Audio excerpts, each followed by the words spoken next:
Welcome to the couch. Thanks. Hello. Thanks for having me.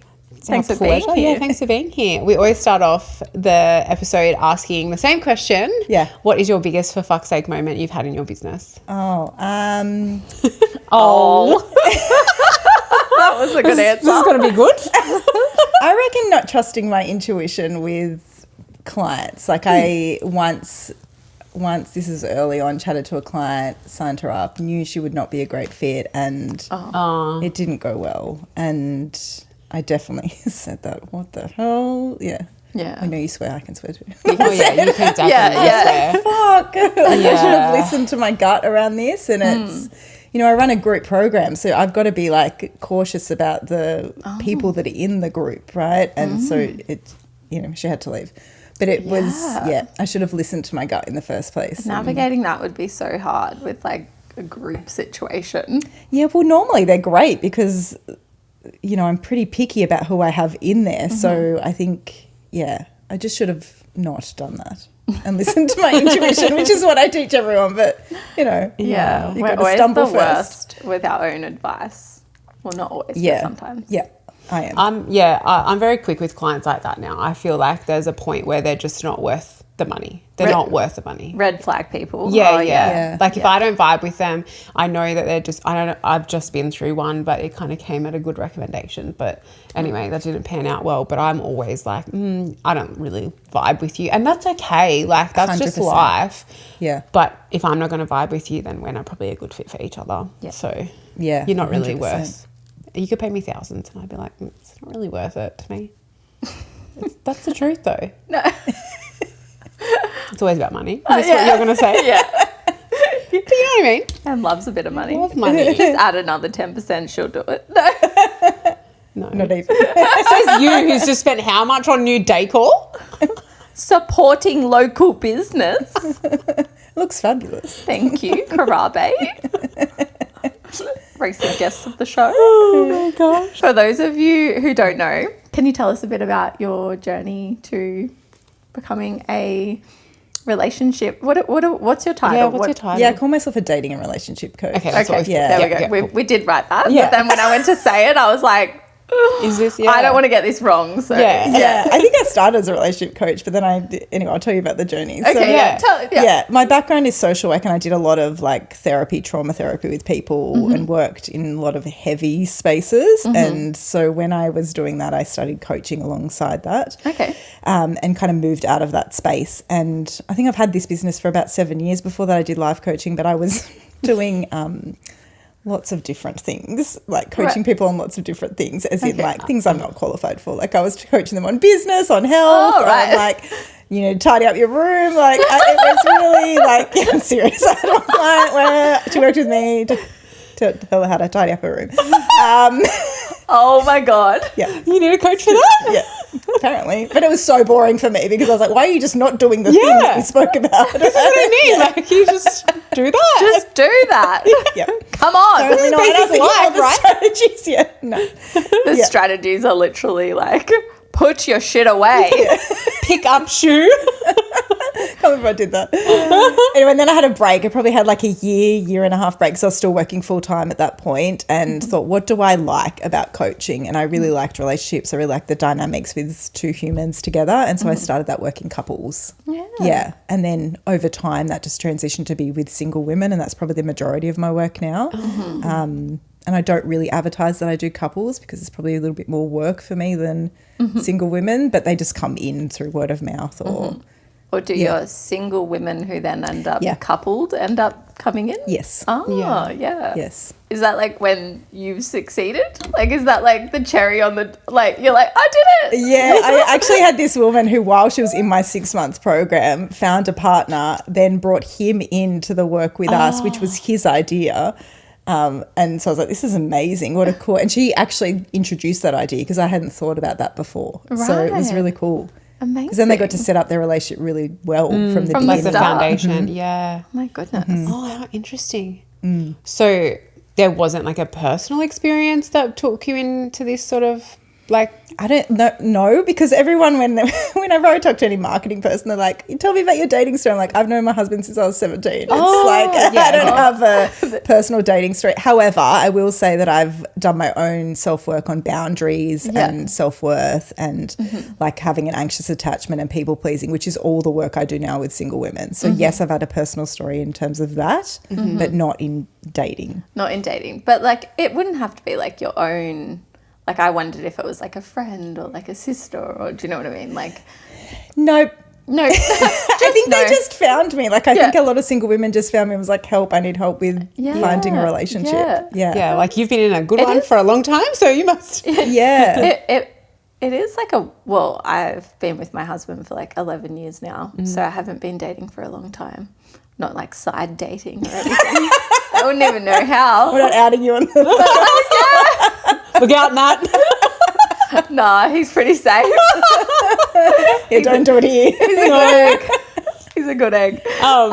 But like, yeah, like I've got friends that are dating and like it feels overwhelming. Yeah. Like for them, like with all the apps and like, like guys just sending like pictures of Inappropriate areas. Dick pics. Yeah.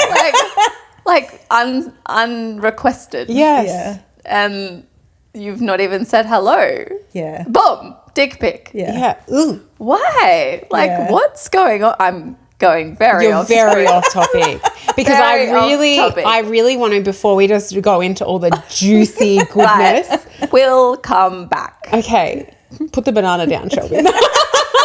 Wow.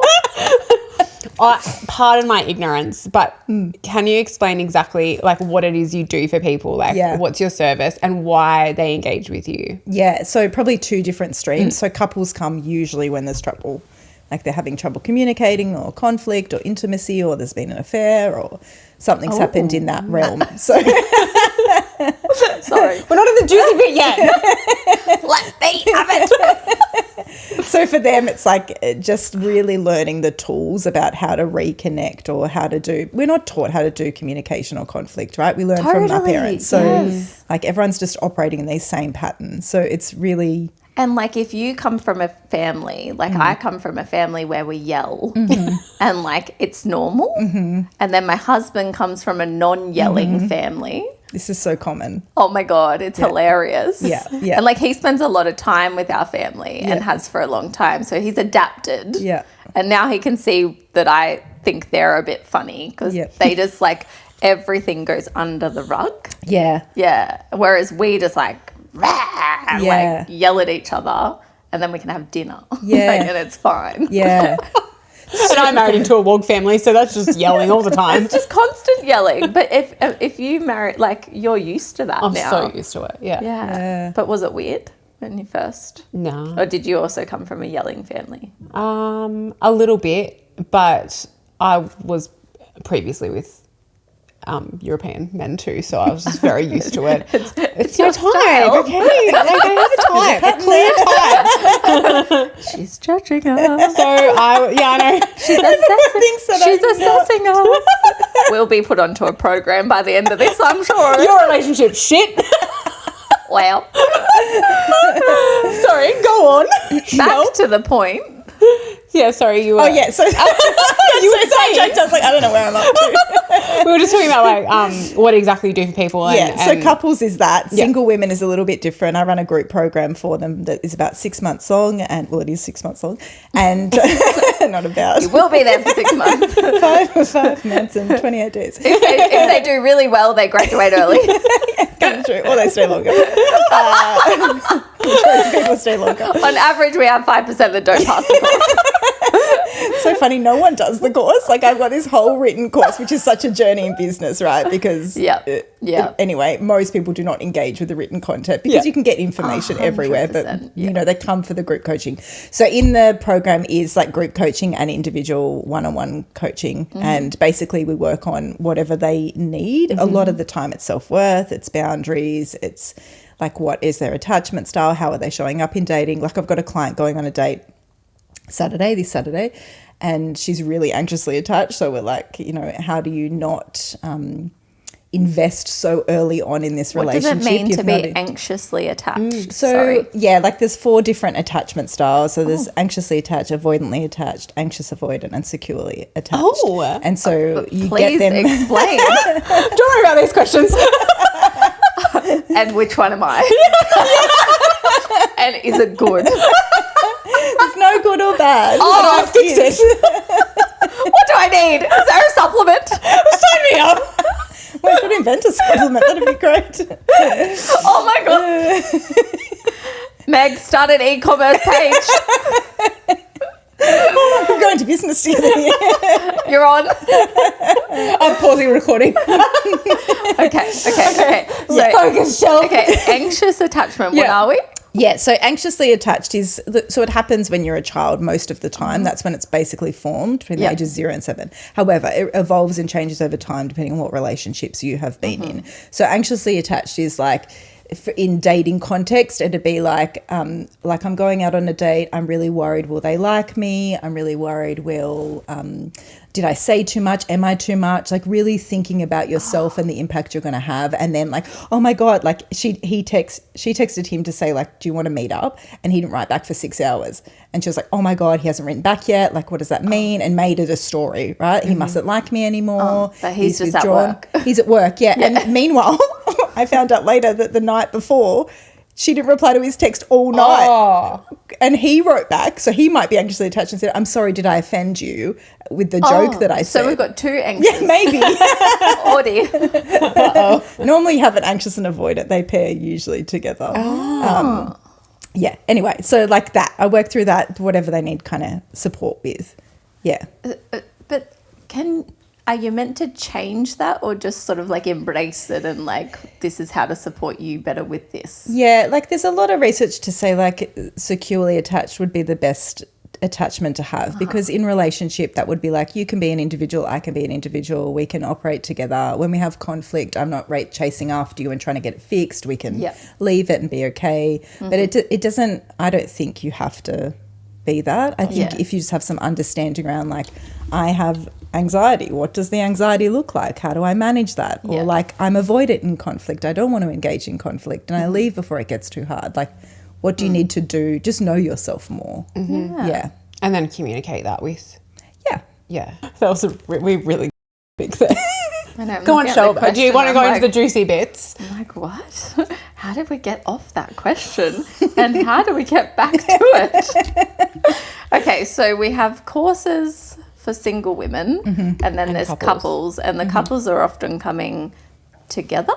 Yes. Or okay, Yeah. And it's all online. Yes. Okay. And then your care for them. How often do you touch base with these people? Like regularly?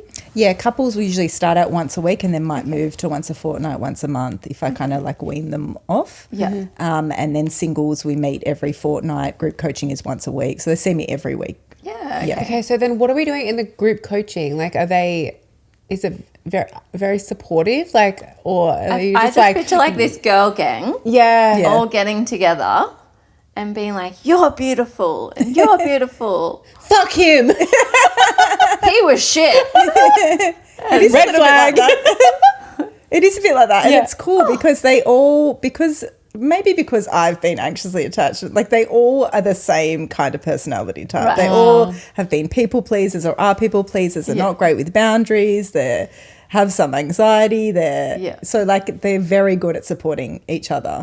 So they'll come, group coaching is like they'll come and they'll bring a question or they'll just come to listen to the other women or I've got a date coming up, I haven't had one in ages, or I'm getting back on the dating apps. Like, what do you think of my profile? Should I do anything different? Oh my goodness. And is that the biggest way people are meeting? Yes and no. I think it's changing. I think dating apps had a big growth, but now I think people really want face-to-face stuff and they hate dating apps. So people often will go on dating apps, burn out. So Yeah. I hear this a bit, like, Yeah. where people are like, I'm back on them. Back on the apps. Yeah. I've re-downloaded it. Yeah. But they're not doing the stuff before the dating app. Like most people go, I'm ready to date, get on the app, and then they into What's the same stuff? It's in like, what do you want in a relationship? What are your values? What are you looking for? Gotcha. Yeah. Like, who are you? What do you I think there's not a lot of consideration into that or what patterns have happened before in order to change that. Because that's a lot of what I do. I didn't say that. But a lot of what I do is like, what are the same patterns you've repeated over and over again, and how are we going to make it different this time? Okay. Yeah. With like people going on the app, like what you mentioned burnout. What's that look like? What so they go on the apps and then they just get ghosted a lot or something, and then they just get too many dick pics. Yeah, sometimes. too many penis photos. Yeah, or they're on it unsolicited. too much, right? It's almost like social media, right? Like they get so addicted that they're on it all day, every day, swiping. Have I had a conversation? Like they get Trying so to find into someone. it. Yeah, and then they're like, fuck it, this is too much. I can't do it. Burnt out. Yeah. Yeah. Oh, and it's so different to how like if you think about like our grandparents, like they wouldn't have been walking around life like, you? No, you? Yeah. Maybe you? Like, Yeah. you know, like, whereas when you're on the apps, you're like actively always looking for a partner. Yeah. Do you think that there's a big thing now, like to be in a relationship and people aren't like settled just to be single?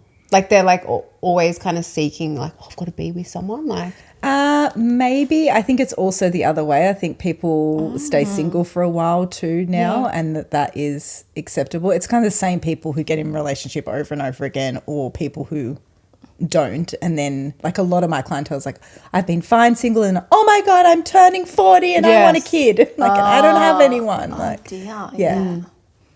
So both. With those people, because like the expectation of that then next relationship is like pretty heavy. pretty high. Like where do you even start with navigating that? Yeah, I think, like, I don't know, the older I get, the more clear I am on what I want. And I think that happens in relationships too. I think that people meet when they're older and they know earlier if this is good or not. And you're not willing to put up with as much shit as you did in your 20s. Yeah. So I think that is a bit of a difference for people as they get older. But also, like, any client that I have that wants children needs to ask that question very early on if the other person wants children, because that's a deal breaker. Yeah. So, Especially when you don't have time. Particularly. yeah. the Do you want clocks. children? When do you want children? What does this look like? Yeah. Are there certain patterns that you see in relationships that come up again and again and again that hurt relationships? Yeah, heaps. What are your top three? I think communication, like, patterns hurt Yeah. relationships because we're in, or conflict even, like, we're in relationship all the time with people. And so I think how we do conflict or how we communicate with each other can be really damaging. You know, if we get into conflict and there's a lot of name calling or there's you talk down to the other person, or there's contempt or the criticism all the time. Like, I think that those repeated patterns can be super damaging. Do you think a lot of it comes down to self-worth? In Is that- relationships? Yeah. Yeah, I do. I think that, if you've found a way to fill your own cup up and your own self-worth up, then you're not going to take it out on someone else. I think there's a lot of projection in relationships in terms of like, this is a problem I have with myself, so let me put it on you. Yeah. And so I think if people learn, so I'm so big on women, like when they're dating, you're not dating to find another person who's like, your better half or you complete me or any of those other bullshit sayings. You're like, you are a whole human and you're finding another whole human to do life with. So like if they can work on who they are and their own self-worth before they get into a relationship, what a great place to start. Like on that note, like I find that challenging to hear sometimes when like I have two very small children and I just that the mental and physical load of having small children is very much on the woman. Yep. And so, and then it's like we put the pressure on of like we also have to manage our own like, self-worth and self-care and things like that. But for me personally, it's like I've got a toddler, I'm breastfeeding a baby. Well, not right now, but this was the time that it was really challenging. I'm breastfeeding a baby and you can't take over any of that, but it means I don't have the time to do the things that then, help me feel like Yeah. a whole person. Yes. So then and then you're sitting back watching them. They can go for a run. They can go do a swim or whatever it is, get some time. But you like physically, emotionally needed there round the clock 24/7 for, whatever chunk of time it is. And I think like, do you see a lot of relationships after that postpartum period, or during it, that are challenged? Yeah, I don't know if they particularly reach out for help then. I think they start to notice the cracks when kids are like 7. Yeah, they're in the fog then. Yeah, it definitely impacts you and your relationship. Yeah. And some of that I think you just have to hold on tight and think we've got a Buckle solid up. foundation. Yeah, like I don't know what else you do in that time because And I've that's been what I through it. You mean. just have to survive. Is survival, right? Yeah. And do you come out the other side and is there repair done? Because conflict is fine. Like it's very healthy. I don't want you not to have any conflict. Yeah. Oh, yeah. But like, are you able to repair that conflict or Yeah. get back together again? I found personally in our there wasn't any conflict. There was no time no for time it. or energy, right? This is it, energy. Yeah. But and it's exactly as you say, like you just have to survive, and it's just like it's just draining. And then when you hear like things like do yourself first and stuff. If there's mum sitting at home breastfeeding on the lounge and not now, your time will come. Yeah, 100%. And I think once you make it out of, I think when I see the couples that are kids are a bit older, they've made it out of the storm. It's kind of easy for some people to survive and be in survival mode because all you focus on is what's right in front of you. Yeah. But then when the dust is settled, like, do you actually have a solid relationship? Did we go back? Yeah. Or did we have it before? Yeah. Where do most couples or individuals go wrong when it comes to communication? Oh, we've got her. Oh, yes. 10 out of 10. They don't listen to each other. Oh, yeah. Shut up, Em. Yeah. Shut up, Shelby. Listen. I am. Yeah. Most people listen to respond to the other person, right? They'll hear what the other person's saying, but they'll have a response forming in their head. So they're not really present. So I think that if they actually listen to what the other, and like my husband's going to watch this and be like, Me. She's talking about do me. you listen to your own if I'm just as bad? But I don't think they'll listen. I see. Yeah. He'll be like, here, listen to this podcast. There's a really good lady on here. Minute should take 12. her advice. She talks about You should take her advice. Yeah. I think it's true. I'm really quick with like when I talk, I'm like, and sometimes my husband needs a minute or so and I'm like, are you listening? Yeah. And I'm like, the same. Yeah. You've got to slow it down. it's like I've got to like count 5 on Mississippi 2, Mississippi. No, I'm the opposite with my husband. What? He's got ADHD, so he's like, will you get to the point? Great. And I'm like, I'm getting there, but I've got to tell you this whole story to get to the point. Will you just listen? He's like, I've zoned out. Yeah, literally. I'm done. He's gone pack the groceries. Yeah, basically. He's cooked dinner. He's out the back somewhere tinkering. You're just like, Oh, that's funny. Why do people avoid the conversations they need to have? They're hard. People don't like difficult conversations. I think they don't know the outcome. That makes sense. I think sometimes people know what is going to happen as a result of that hard conversation and they don't want to face that.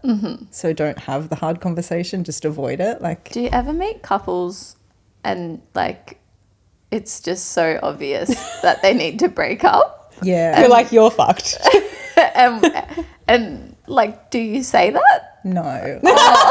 I don't ever say Like, you not need to you're break- fucked, but like, I'm guessing that you don't say that, but like, do you, like, I will try and get them to realise that they're fucked. Yeah.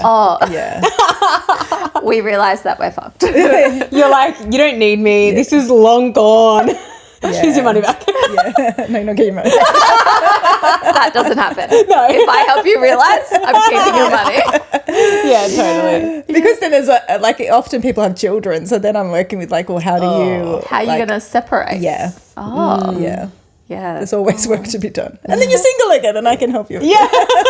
You are really onto a moneymaker. Is there like a genuinely healthy, like what does a genuinely healthy relationship look like? Would you say there's Beyond one? like the pretty photos on Yeah, social yeah, media of yeah. everyone, Yeah. I'm in Bali every 3 weeks. Yeah, I think you have good communication. I think you're able to respect each other's boundaries, have your own space, have your own lives outside of the relationship. I think it's dangerous when it's just a couple and their whole life is them, because that's a lot of pressure to put on one human. Yeah, so I think good communication, good conflict, securely attached with each other and respecting boundaries, having time away. Yeah, it feels healthy. I love that. Like, yeah. You love that. I do, because I don't know, like, if you've noticed this, Shell, but like when my friends had babies, I noticed a lot of them just become so, like, their kids are grown up, like older now, like Callie's age, you know, like we're out of the trenches, but they're so, like, they can't do anything without their husband. Like, they can't go for a walk, they can't go to a gym class, like they've got to get his approval before they can go and do that thing, you know. And I'm like, but why? Like, why do you need that validation from them to like go and get a facial or go to a gym class, you know, like permission to be like, can you watch the kids for like an hour while I go to the gym? Oh, sorry, like. Yeah, it's a different thing to be considerate of the other person in the relationship and like to have some autonomy and. Yeah, I feel like where I'm at, like, obviously I have very little kids at the moment. And so, like, there just really isn't much time. No. So, like, we try really hard to, like, all right, like, you're going to do the 5:30 run and then I'll do 6:30 so we both get a run. But, like, really there's, like, that hour. But you're working through that together. And, like, you know, and so, like, we sort of do have to, like, either, like, do things together or, like, divide and conquer. Like, and, like, it's just, like, time is very... We just don't have much time because our kids need so much from us. But I guess we also like something like we've been taught, like we both want to like go for a surf, and like obviously you can't take a toddler surfing with you. So like, well, you maybe can, but like without them drowning. Yeah. So it's like you've got to like allocate the time. Like, okay, we're gonna do that between that time and that time because we've got the birthday party there. And then like, and so like, sometimes it is tricky, not because we're not independent people, but because there's just like limited time. But you're doing it together, whereas like I've noticed some of my friends, it would be like their husbands just get on with their lives, like nothing's really happened, like the mother looks after the kids, that's you know, that's and then they want to have some kind of life beyond that, going like for like a coffee with girlfriends, like, and they just feel so guilty for even considering that he's going to look after the kids for an hour. Yeah, which is wild. It's like when they say like, I'm babysitting my children. No, you're a dad. You're a dad. Nothing drives me. That's like, that's gross. No, isn't it? Yeah, that's not on. Yeah, nah. Well, I don't have many friends. Oh. I have a really small circle of friends. This is what happens as you get older. I'm comfortable with it. Like, I'm not I've never been somebody that has like a massive group of girlfriends. Like I tend to have really good friends, and I'm good at having like, you know, few of them because I can keep in touch and stuff. So, and my best friend, she doesn't have children yet, so I can't really talk to that, but I don't think she will ever be with somebody that she'd have to ask to go anywhere. If she's listening. Hi. Do you see challenges for women who are like really, obviously a lot of our listeners are women, and a lot of our listeners are business owners, very high achieving, independent women. Is this a group of women that you see find it a little bit difficult to form relationships or keep relationships, and what's your thoughts? Yeah, I have a lot of clients that are in the same boat, and yes, I think it takes a certain personality, skill set to run a business, and you run a lot of that business when you first start, right? Like you do everything, so you're in control a lot. Yes. And like you were talking about before, like often your brain is going a lot faster. So I think sometimes that comes out as like this like bringing productivity into dating or relationships. And also not being able to let go of control of things. And sometimes that's phrased as like, well, I can just do it better. I'll do it myself. And I sometimes see that just leaves, like we're talking heterosexual relationships, the man is just like, what is their role? What is their purpose here? Do they have a part to play? Yeah. Yeah. So I think it can be hard for them to, and like myself included, like I've found it hard to transition out of like, this is work and I work in my house, right? So this is my office and I'm going to shut the door and that's not what I'm bringing. Home. Yeah. And having a kid helps with that because it's very easy to switch into mum mode and not think about that.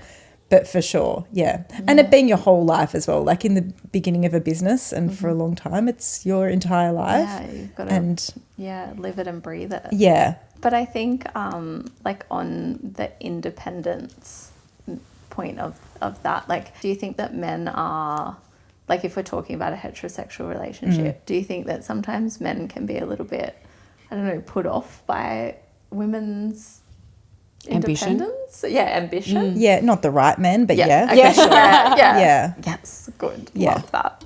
Like, did you watch Maths? No, I've never watched it. I just said that to a client last night. Just like, oh my God, never. But every one of my clients watches it. Oh so. my gosh. I don't what's his watch name? it. Tyson. Oh. And he was like, I just want a woman that stays at home, blah, blah, blah, blah. But she can have a side hustle, Oh, a side hustle. but she needs to be ambitious. This was his thing. Like, and he was It's like, confusing.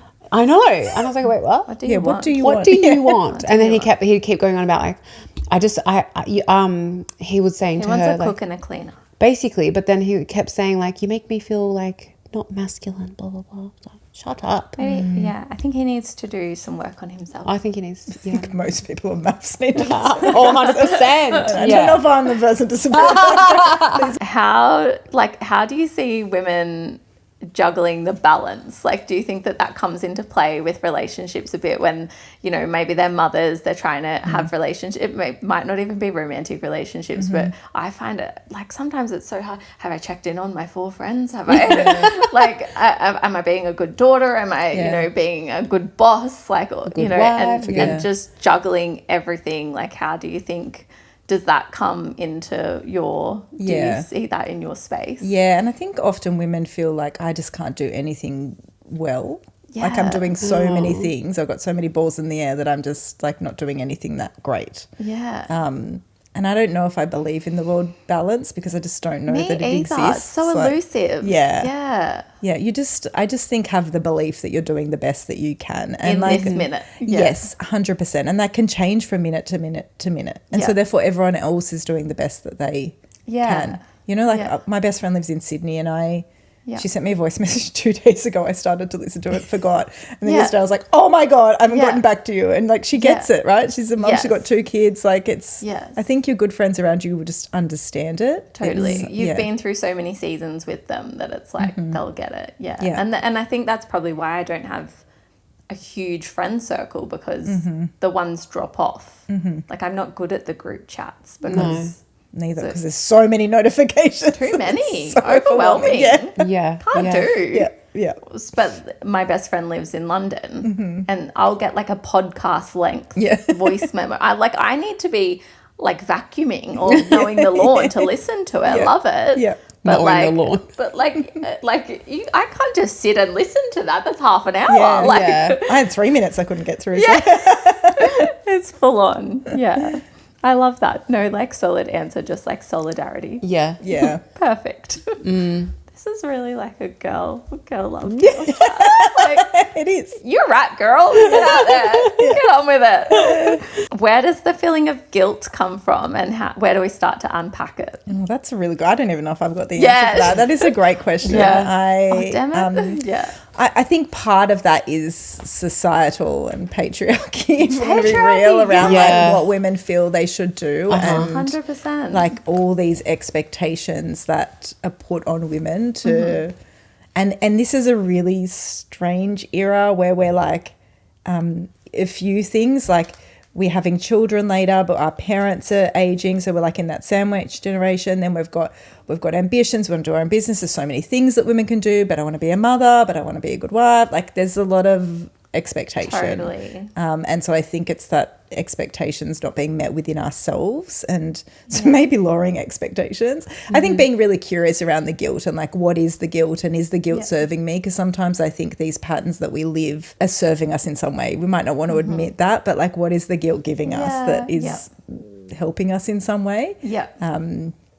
So just be really curious and explore that guilt. Do you think social media fuels that, like stems that? Yeah, if you don't understand the purpose of social media, I think like there's a lot of it's very easy to get sucked into what life should look like on this perfect scale. And even when people are like, I'm being real and vulnerable, I'm like, you're a curated real and vulnerable. Like people pretend to cry on camera now and it's so fake. I'm like, this is just to get like it's just so odd. So yeah, I think it does. I think engaging with anything over the top is going to fulfill that. Yeah. And I think when we have a story about anything, we look for evidence to kind of back up that story. So if the story is like feeling guilty about everything in your life, I think you're going to look for evidence as to why that's right. Yeah, true. Yeah. Yeah, that's just how the brain works. I think everything you said is 100% true. I think with the mum guilt and the I'm not giving my business enough guilt, or like my job, whatever it is. Yeah. Like those two things, because our generation have been told you can have it all, and you can be a mum, and you can be a business owner, or you know, whatever you want to be, whatever it is. But I think you can, but you can't at one time. Yeah, that's the same, right? You can have it all, just not at once. Not at once. True. Like you cannot, like I've learnt that probably the hard way since having children. Like I can run a successful business to a point while I have my children at this age, because you can't be there, you know, from how I used to be really, really early in the morning to really, really late at night every day. It just won't work because you've got children to feed and look after. Yeah. And so you can absolutely have it all, but not at the same time. Yeah. And you don't have to be a perfect mum either. Like I think there's a lot of pressure to be so much like pressure. The perfect mum. Like I think you're going to screw up your children anyway. And like when I straight away, like, you know, thought when you were talking about the different attachment styles. Yeah. Oh, what am I doing to my children? Which one am I doing to my children? Which one should I be doing to my children? Yeah. And like, I'm constantly thinking that. Am I screwing them up the right way? Yeah. Screwing them up the right way. We're going to screw them up somehow, but we want them to be the secure one. Totally. I yelled, I'm sorry, Billy, that I yelled. Like, you know, like it's like. Yeah. I've had many of those moments. And I think that's important for your children to see too, though, that you can do something, make a mistake and own it. Yeah. Like that's also an important lesson. So you don't have to be perfect. People often say, do the work. What does that actually look like in real life? If I'm answering from my lens, it would be like get some awareness on what is happening in your life. Like what are the things that you keep doing the same and what do you want to do differently? And then actually doing stuff What's like a common thing that people do the same that you come across? Okay, so singles probably end up in the same relationship over and over again. It just looks like a different human. Like they might end up with emotionally unavailable men constantly. They might end up with a partner that cheats on them always. They might end up with like, I don't know, someone who is abusive. They might end up like people often repeat the same patterns over and over again in dating. But do they mean to find that same person? No. Just subconsciously, it's just what they're bringing into their life. Happens. Yeah, and they're accepting. Yeah. Okay. And so what, like, this could be a really dumb question, but like, where does that come from? Like, because obviously we don't want to be in a relationship with someone that's abusive. Like, yeah, I mean, that a lot of that time that is self-worth. Like, what are we accepting? Like, what behavior are we accepting that is not okay? And like I worked a lot in domestic violence before I did this work, and so I never want to put the onus on the woman. Like I think, you know, in the majority of the time it's the men perpetrating violence, and absolutely they should not be doing the violence. However, if the woman doesn't look at what behaviour am I accepting from a partner, 100%. Nothing might change for them either. So like we have to take some ownership over like I'm allowing this behaviour in my life, and what am I going to do differently? To not allow that. Yeah. And couples, like they could repeat the pattern of communicating poorly with each other or the same conflict over and over again. That's common. Do you have couples that come and disclose to you that they like that he's been violent with her and that's what they want to work on? Or is that a no? I did when I worked in domestic violence, Yeah, but okay. not, I don't think you'll generally have a man come in and own that. Yeah, okay. Right. That's an issue. Yeah. And I don't know if it's because now I frame it that I work in coaching as opposed to counselling. I often, people come and they want to do the work. I very rarely get someone who just wants to come like I would in counselling and just wants to talk about the thing and not do anything different. Oh, is that what count? That's the difference. I think the difference for me, and there's a million different forms of therapy and counselling, so it depends in how they work, but a lot of the time counselling is focused on the past and the trauma in the past and talking about it. And I'm really like, how can we, one, rewire your nervous system so that you're doing differently and choosing differently, and how can you choose to do different actions? So I'm pretty practical and on a nervous system level, not just talking about it. Okay. And I'm more like present and future focused. Okay. So the past really informs. Whenever I have a new client, I want to know all about your past and all about your past relationships, including your parents' relationship. And then I want to move forward. Yeah. Yeah, we're not going to dwell. Yeah. Yeah. Oh, cool. Red flags. Are there genuine red flags, or are like some your own fears or like past experiences coming up? Both. Yeah. And they're so like subjective. Like everyone has their own idea of what a red flag is. So it's important to know what is a red flag for you in relationship. But I would think like abuse or disrespect or dishonesty. For me, they're like, feel like universal red flags that people should look out for. But it's wild the amount of women that I say like, what are you looking for in a partner? And they don't mention honesty. And I'm like, respect. Like I have to go, what about respect? And They're like, oh yeah, that's a good one. Tall, dark, handsome. But some people's But past do you think fears do that get in the way. they don't mention those things because they think it's just a given? Maybe. But they're also sometimes the women that have accept disrespectful it. people Have in not life. had that before. So I'm Yeah. like, let's get really clear what respect is and what that's going to look What like it for you. looks like. Yeah. Yeah, Oh, right. interesting. Why is it so hard for people to leave a relationship even if they know it's not right? I feel like my brain is in like the abusive realm now, so I don't know Yeah. if that's where I'm Yeah. going to go. But that is just tricky. There's a lot of coercive control happening. It's so complicated. And I think sometimes lives get entangled in relationships. You have kids, you have property, you have businesses, it's tricky. But even on the even clients that have no children and are attached, it's not abusive, it's just not healthy. I think there's often this idea that things are going to get better, that things are going to change, that he's going to do the work. Like they're getting into relationships for potential and not what is actually happening in reality. Yeah. And so often I hear women say, well, I just don't know if I can get any better. Like, is this the best that I can get? Like, is this, if I leave this, what else would there be? There is no one else. Like, Wow. Yeah. But do you think too, like I was talking about this recently with a patient of mine, like what generations before us, like they just sort of stayed, didn't they? They're some didn't, but a lot of people just stayed together. Yeah. And like, it's like, well, they probably weren't the best for each other. Yeah. And she's leaving someone and the grandma sort of said, oh, we don't do that in our family. And it's like, oh, like, are we as a generation doing things differently and expecting more? Like we're tolerating less basically before we decide to separate or not even get into a relationship. Or like, but sometimes I look at that and think like, and I totally agree that there's cases where yes. Oh yeah. But then is it like some cases on the flip side of that where it's just like, that's too hard. Yep. Move on. I was going to say the same thing. Like I can't be fucked 100%. doing the work, so I'm out. Yeah.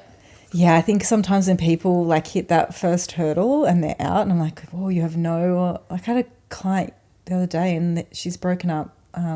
They're in a same-sex relationship and they broke up and they had one big fight and I'm like, Oh. Yeah. they've been together like 4 years or something. I was like, this is like conflict exists. Like you have to, I've had many hard times in my marriage, like where I didn't always want to be there. Sorry, husband. Yeah. And like you stick, like that's part of it's part of the ride. I guess that's sort of what I'm asking. Like, do you think it's like a generational thing, and I think social media fuels this a bit, where it's like the perfect relationship. The perfect couple, And to an extent, like I've had friends who were like dating, and I don't know like the full ins and outs, but I'm like, that seemed like a pretty good relationship, and that seemed like a pretty minor reason to like, God, Matt and I would have ended things years ago if we didn't get over little things like that. Totally. But like, it's like little things are seen as like massive red flags now. If we can't get through, you know, that tiny little thing or get past it, then they just call it quits. Yeah.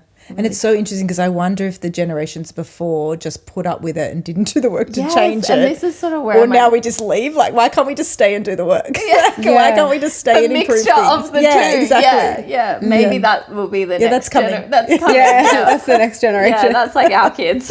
We'll teach them how to communicate or something, hopefully. Yeah, just very interesting. And do you think like a lot of your work, this isn't a question on here, so I'm sorry, but it just came to my head. In my job, I find like a lot of my work is forming relationships. Do you think that like the people that are struggling to form romantic relationships also struggle to form any relationship, whether it be at work or like, you know, friendships, whatever? Sometimes I think that romantic relationships have this extra special pressure on them. So I think that it's not often that they struggle to form those relationships, but they might struggle to have boundaries across different relationships and say no to different people, or they might struggle to anxious attachment anxiety, for example, doesn't usually come into play if their friend hasn't texted them back. But if a romantic partner does, then that will kind of fuel things for them. But yeah, different patterns come into play across different relationships for sure. Well, you're also an author. Oh yeah, a long time ago. When you put that in, I was like, I don't want to talk about this. Well, Shelf did her research. we like knowing. There's a story behind you. And So how was it writing a book? It's something I never ever thought I could do. Really? I don't consider myself a writer. Okay. Still, I don't. Yeah, I don't. Well, you wrote a book. She is a writer. I was super proud. I was really pregnant, and I kind of birthed the book at the same time that I Oh, birthed the the baby, child. yeah. So it's really cool. How old's your baby now? He's 6. My goodness. Yeah. Happy 6th So birthday it was to your book. it was I don't know. I don't like it now because I feel like I could have I think so differently. I don't know.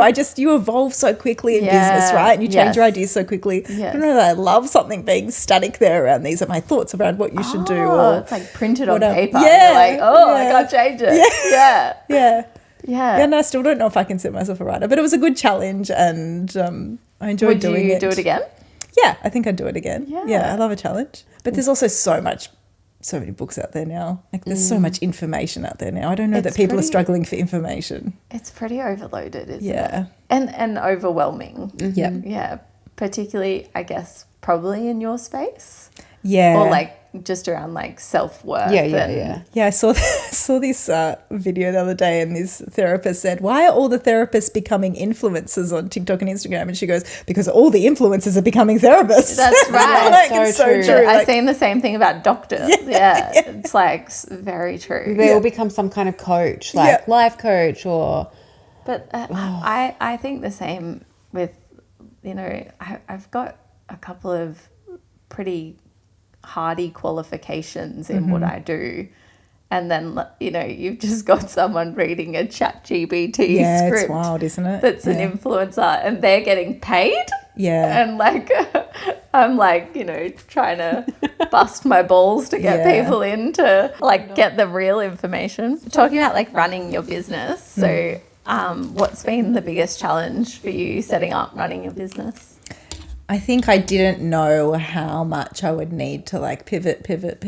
Oh, yeah. Like the idea of like what you think is going to work and what works in reality. Like I remember when I sold my first course and I wrote it all, I put so much effort into it and no one bought it. And I was like, what a bloody waste of time. Like I knew nothing about marketing then, or like how you even get clients, how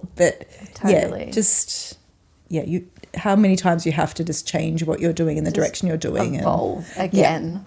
Yeah. And because you're not working, it's not like you're in some big corporation and you pitched your idea and they were, and like they just didn't choose that one, but it's people still seen it. And Yes. you're like, you know, someone was like, oh, well, good work, I liked yours. Yeah. Like literally, if nobody buys your stuff, then it's like, oh, literally nobody's seen that 3 months of work. Yeah, 100%. I mean, I learnt my lesson there, right? You have to sell first and then you can write it, which is a lot more stressful, but like whatever. Yeah. Yeah. Yeah. That's so true.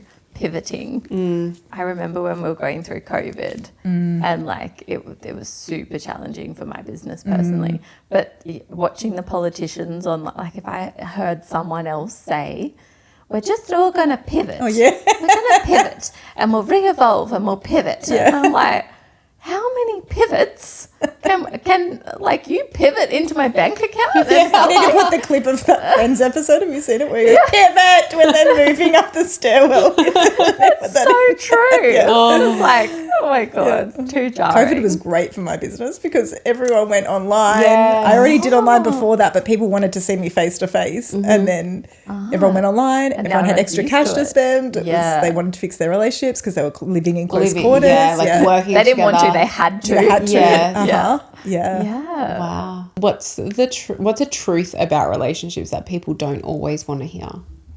That they could be the problem. Wow. Sometimes you're just listening to a couple and you're like, you are the issue. Who said that?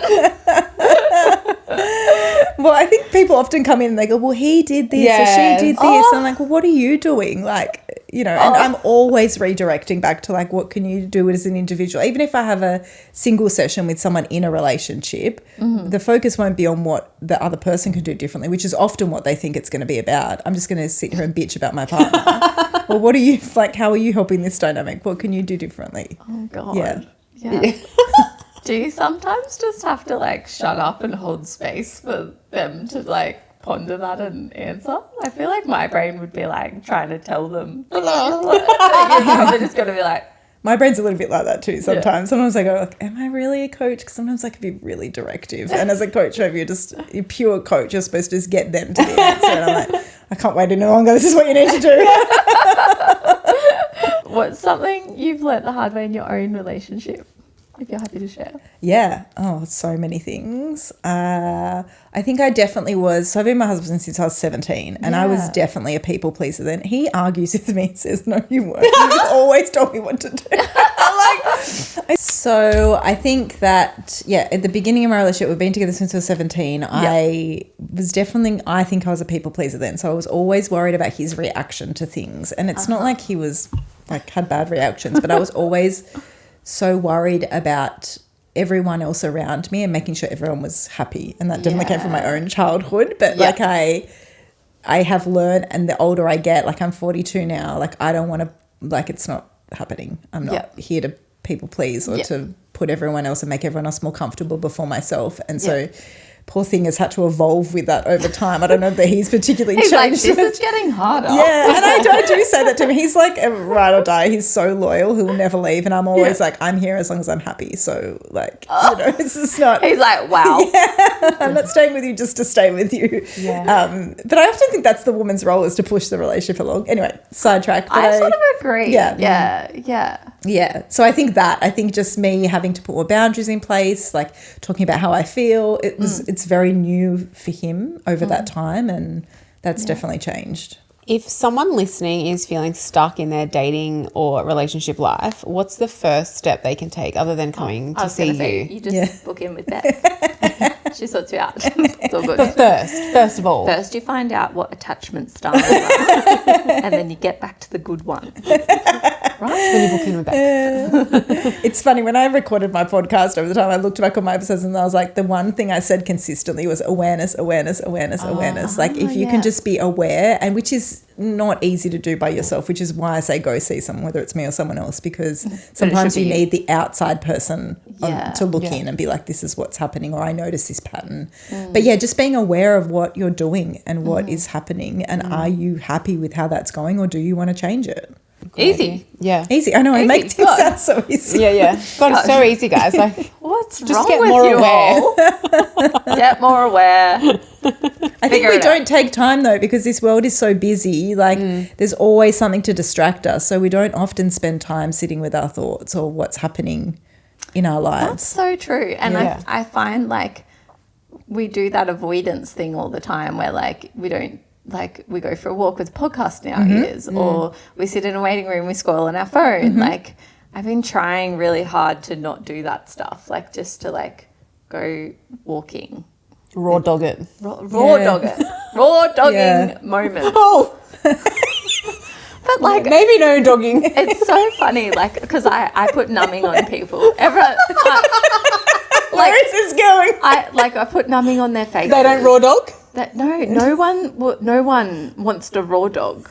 Yeah, people don't like pain. This is a really good point. Like, people want to be comfortable. Like, like it's so. But I put the numbing on, and then I say, okay, I'll be back in 15 minutes. Oh, they can't just lay there. No, it's not really that. But like, I think I know what you're talking about there as well. But like they cannot lay there. Oh. Like I have like three. No, I'd be the same. I have like can I have three my phone? patients, and like I just aspire to be like them because they just leave their like they've got their handbag over on the chair, and like I'm not even out the room, and most people are jumping up to get their phone, which I'm not judging. Like I would probably be doing it too, but like. I have like three patients and they're so calm, and I literally come back then just having like a little nap, and they're like, that's me. I fall asleep. They're so peaceful and calm. I'd have this, but I wouldn't even get on the bed without this. Oh, wouldn't we see how attached it has to be to us? Yeah. Some people are like that. They have it sitting on their belly button, and I'm always like, careful of the rays going into your uterus. Yeah, like I don't know, it's not good for you. I've had my baby, so. Agree. You can still get problems exactly. with your uterus. I never have my phone in my uterus. I don't know why. Where? Random fact about Shelby that we all asked for. Goodness me. If people could take one message away, what would it be? From this? From the work that you do. The work that I do. Probably, I said this to a client last night. I said, all I really do with people is tell them to do the opposite of what they've been doing. So anyone could do this work. Easy. So just do the opposite of what you're doing now. If your relationship's fucked, just do the opposite. You'll be right. Awareness. I'm just tonight going to act like the opposite way to what I normally act. So like I'm normally like the organizer and get dinner ready and You're stuff. just going to be sprawled on the lounge. I'm just going to like lounge it. I'm just going to be like, not that Matt Well, you does only have that. to do the opposite if it's not working. It's working. Damn it. Fine. Matt's like, what are you doing? It'll last 5 minutes, Shelb. Oh, I couldn't sit still. Nah. No. You'd get the little twitch that I've got to go. don't put that there. I'm not organising. We usually ask people, do you have a quote that you live by? Oh. On the spot. I think I always do say that everyone is doing. I got into an argument with a client.